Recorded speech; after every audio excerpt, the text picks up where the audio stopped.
சாம்பார் செய்வது எப்படின்னு பார்க்கலாம். சௌச்சௌ சாம்பார் செய்வது எப்படின்னு பார்க்கலாம் வாங்க. வடக்கல் காய்ஞ்சிருச்சு. முதல்ல எண்ணெய் ஊற்றிக்குவோம்.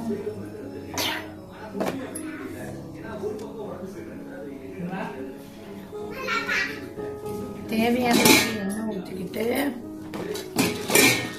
அப்புறம் கடுகு உளுந்து சீரகம்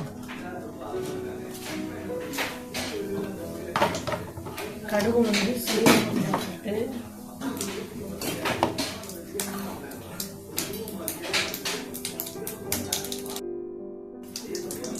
கடுகு உளுந்து சீரகமும் வெடிச்சிருச்சு. அதுக்கப்புறம் வெங்காயமும் சௌச்சவையும் போட்டுடலாம்.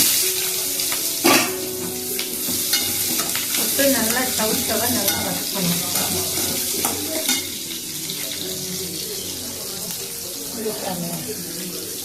நல்லா வதக்கணும் சௌச்சவை.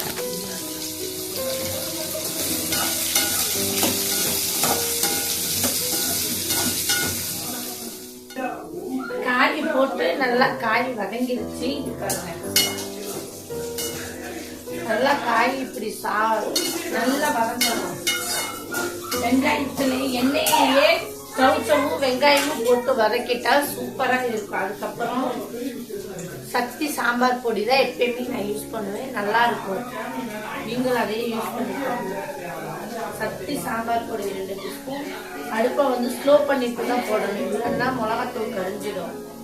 அது 2 டீஸ்பூன் போட்டு அப்புறம் தனி மிளகாத்தூள் அது கொஞ்சம் போட்டுட்டு அப்புறம் சாம்பார் பொடி வீட்டுல அரைச்ச சாம்பார் பொடி அது ஒரு 2 டீஸ்பூன். இது பெரிய ஸ்பூனு. இதுல தான் சாப்பிடுவேன். 2 டீஸ்பூன் போட்டு மிளகாத்தூள் எண்ணெயில கறியிடாம செய்யணும். அப்பதான் சாம்பார் டேஸ்ட் தரும். நல்லா இது ஸ்லோல வச்சு நல்லா வதங்கட்டும். அதுக்குள்ளயும் இந்த பக்கம் பருப்பு வேக வச்சு வச்சிருக்கீங்க பாருங்க. பருப்புல 2 தக்காளியும் பருப்பையும் போட்டு வேக வச்சு வச்சிருக்கேன். அதை நல்லா கரண்டிலையும் மசிச்சிடலாம். இல்ல முதல்ல அந்த தண்ணி அதில் ஊற்றிடலாம். பருப்பு தண்ணி அதில் ஊற்றிட்டு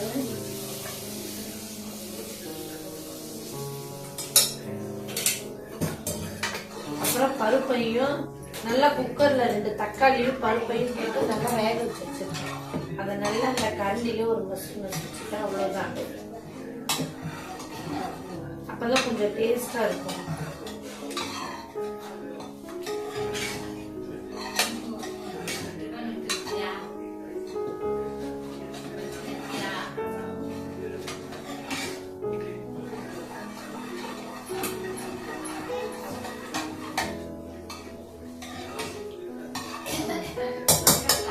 மஸ்டாச்சு.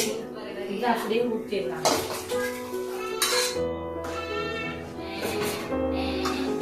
இது நல்லா இருக்கு. அப்புறம் தேவையான அளவு உப்பு.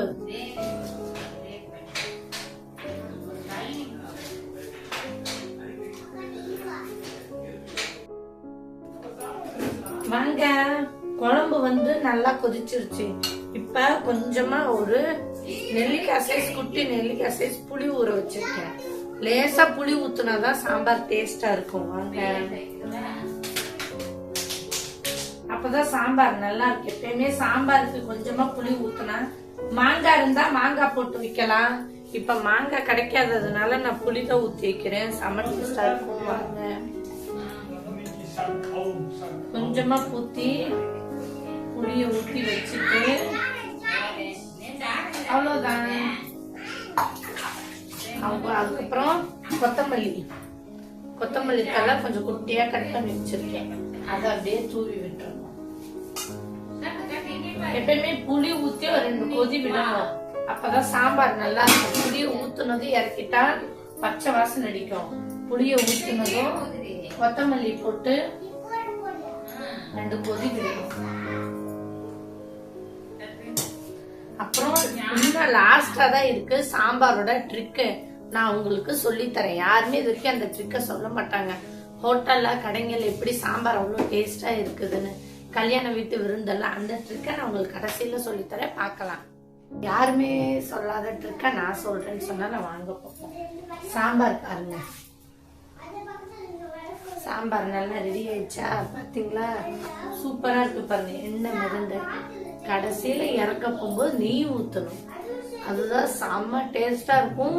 கல்யாண வீட்டு சாம்பார் மாதிரியே இருக்கும். நீங்க எப்ப எந்த சாம்பார் வச்சாலும் சரி, லாஸ்ட்ல சாம்பாரை இறக்க போகும்போது ஒரு டீஸ்பூன் நெய்யை மட்டும் ஊத்தி இறக்குனீங்கன்னு வச்சுக்கோங்க, சாம்பார் அல்டிமேட்டா இருக்கும். அவ்வளவுதான். நெய்யை ஊத்தி அடுப்பு ஆஃப் பண்ணிடணும். இத மட்டும் நீங்க செஞ்சு பாருங்க. உங்க வீட்டுல சாம்பார் பிடிக்கலன்னு சொல்றவங்க கூட சாம்பாரை நல்லா விரும்பி சாப்பிடுவாங்க. கண்டிப்பா இதை ட்ரை பண்ணி பாருங்க. நீங்களும் சாம்பார் வச்சு ட்ரை பண்ணி பார்த்துட்டு கமெண்ட்ல சொல்லுங்க. நெய் ஊத்தி ட்ரை பண்ணி பாருங்க எப்படி இருக்குன்னு. கமெண்ட்ல நல்லா இருக்கா என்னன்னு கமெண்ட்ல சொல்லுங்க. பாய்.